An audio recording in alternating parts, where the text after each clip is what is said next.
আসসালামু আলাইকুম everyone, this is Nusrat from Noakhali and welcome back to my channel my রান্নাঘর।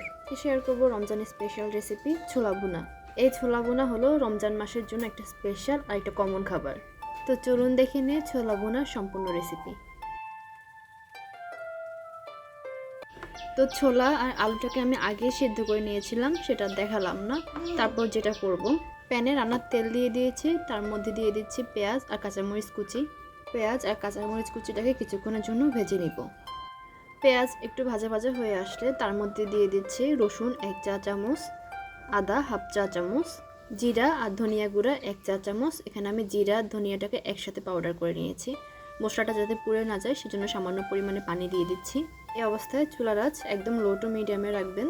মাঝে মাঝে দেখা যায় মশলা পুড়ে গেলে চুলাটা কালো হয়ে আসে।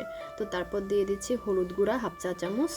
যেহেতু আমি এখানে কাঁচামরিচ ব্যবহার করেছিলাম তাই আর গুঁড়ামরিচ ব্যবহার করি নাই। আপনারা চাইলে গুঁড়ামরিচ ব্যবহার করতে পারেন, সেক্ষেত্রে ঝাল অনুযায়ী গুঁড়ামরিচটা ব্যবহার করতে পারবেন। তো তারপর দিয়ে দিচ্ছি স্বাদ অনুযায়ী লবণ।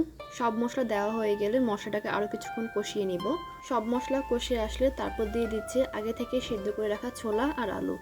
তো এই পর্যায়ে মশলার সাথে ছোলা আর আলুটাকে কিছুক্ষণ কষিয়ে নিব।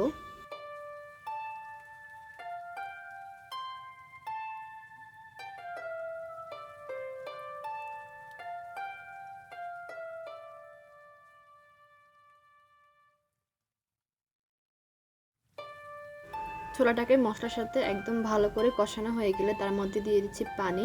এই পানি দিয়ে ছোলাটা রান্না হয়ে আসবে, আর কোনো পানি দেওয়ার প্রয়োজন নেই। তো পানির সাথে ছোলাটাকে মিশিয়ে নিয়ে ঢেকে রেখে দিব যতক্ষণ না ছোলাগুলা পানি শুকিয়ে মাখা মাখা হয়ে আসে। তো কিছুক্ষণ পর দেখতে পাবেন ছোলার পানি একদম শুকিয়ে গেছে আর ছোলাটা অনেকটাই মাখা মাখা হয়ে গেছে।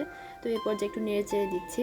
তো তারপর ছোলাতে একটু ক্রিমি ভাব আনার জন্য দিয়ে দিচ্ছি বেসন। তো এখানে আমি বেসন ব্যবহার করেছি 2 চা চামচ। তো বেসন দেওয়া হয়ে গেলে একটু সুন্দর ফ্লেভারের জন্য দিয়ে দিচ্ছি ধনেপাতা কুচি আর কাঁচা পেঁয়াজ।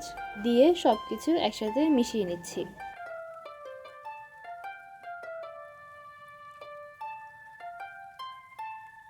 মেশানো হয়ে গেলেই তৈরি হয়ে যাবে রমজান মাসের স্পেশাল রেসিপি ছোলা ভুনা। বাসায় এভাবে ট্রাই করুন, খেতে ভালো লাগবে।